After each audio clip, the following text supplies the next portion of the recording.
Welcome back. We have come to our conclusion. Only 2 chapters left. Here we go. Let's see what happens to James Henry Trotter and his group of crazy insect buddies. So remember chapter 37, the policemen and the firemen were like, who in the world? It's a bomb. No, they're aliens. No, they're monsters. And James introduced them all by song. So, chapter 38. 5 minutes later, they were all safely down, and James was excitedly telling a story to a group of flabbergasted officials. And suddenly, everyone who had come over on the Peach was a hero. They were all escorted to the steps of City Hall, where the mayor of New York made a speech of welcome. And while he was doing this, 100 steeplejacks, armed with ropes and ladders and pulleys, swarmed up to the top of the Empire State Building and lifted the giant peach off the spike and lowered it to the ground. Then the mayor shouted, "We must now have a ticker-tape parade for our wonderful visitors." We'll find out what ticker-tape parade means. And so a procession was formed, and in the leading car, which was an enormous open limousine, sat James and all his friends. Next came the giant peach itself. Men with cranes and hooks had quickly hoisted it onto a very large truck, and there it now sat, looking just as huge and proud and brave as ever. There was, of course, a bit of a hole in the bottom of it where the spike of the Empire State Building had gone in, but who cared about that, or indeed about the peach juice that was dripping out onto the street? There's a good picture so you can imagine. So ticker tape like pieces of confetti. There's the limousine with all of James and his buddies. There's the peach on top, dripping juices. Behind the peach, skidding about all over the place in the peach juice, came the mayor's limousine, and behind the mayor's limousine came about 20 other limousines carrying all the important people of the city. And the crowds went wild with excitement. They leaned out of the windows of the skyscrapers, cheering and yelling and screaming and clapping and throwing out bits of white paper and ticker tape. And James and his friends stood up in their car and waved back at them as they went by. Then a rather curious thing happened. The procession was moving slowly along Fifth Avenue when suddenly a little girl in a red dress ran out of the crowd and shouted, "Oh, James, James, could I please have just a tiny taste of your marvelous peach?" "Oh, help yourself," James shouted back. "Eat all you want. It won't keep forever anyway." No sooner had he said this than about 50 other children exploded out of the crowd and came rushing into the street. So this happened before, and then there must be the little girl in red. She said, "James, can I have some?" And James says, "Sure." So she goes to eat, and 50 other kids start running at it.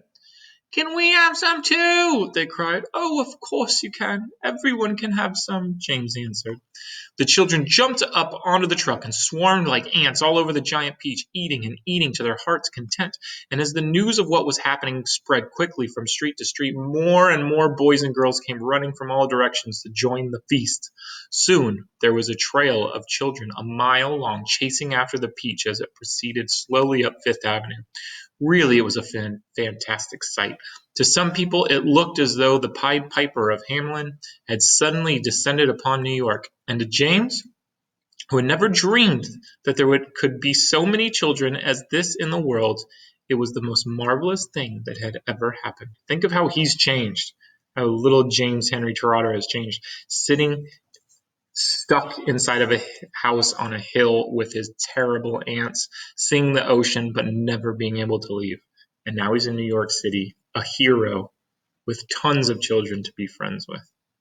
By the time the procession was over, the whole gigantic fruit had been completely eaten up, and only the big brown stone, the pit, the seed, in the middle, licked clean and shiny by 10,000 eager little tongues, was left standing on the truck.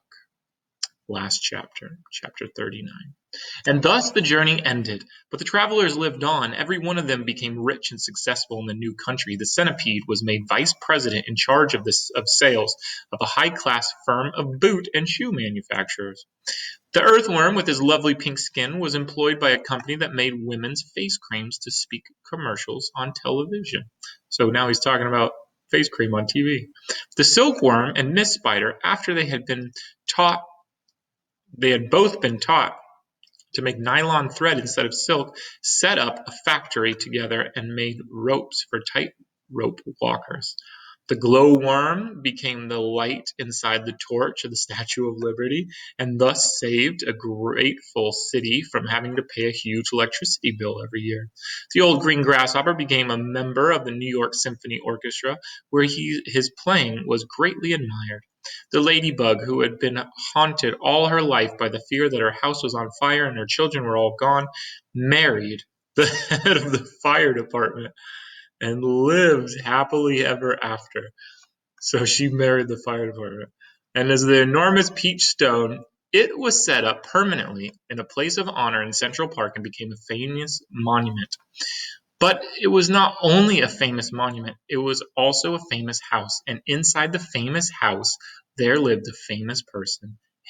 James Henry Trotter himself lived in the middle of the peach, the old the pit, the seed. That's his house. And all you had to do any day of the week was to go and knock upon the door, and the door would always be open to you, and you would always be asked to come inside and see the famous room where James had first met his friends. And sometimes, if you were very lucky, you would find the old green grasshopper in there as well, resting peacefully in a chair before a fire. Or perhaps it would be the ladybug who had dropped in for a cup of tea and a gossip, or the centipede to show off a new batch of particularly elegant boots that he had just acquired. Every day of the week, hundreds and hundreds of children from far and near came pouring into the city to see the marvelous peach stone in the park. And James Henry Trotter, who once, if you remember, had been the saddest and loneliest little boy that you could ever find, now had all the friends and playmates in the world. And because so many of them were always begging him to tell and tell again the story of his adventures on the peach, he thought it would be nice if one day he sat down and wrote a book. And that is the book that you just finished reading. So you just read his book. Oh, so he did. And that's the book that you just finished reading. So here's James. This is his house, the old peach pit in the middle of Central Park with a bunch of children coming to see and hear his stories. Did you like it? Show me with your hands. How did you like it?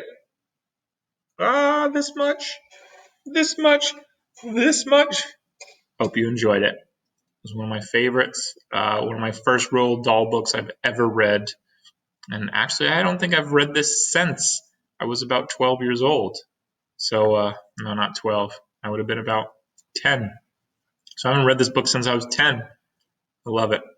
What was your favorite part? Let me know in the comments below.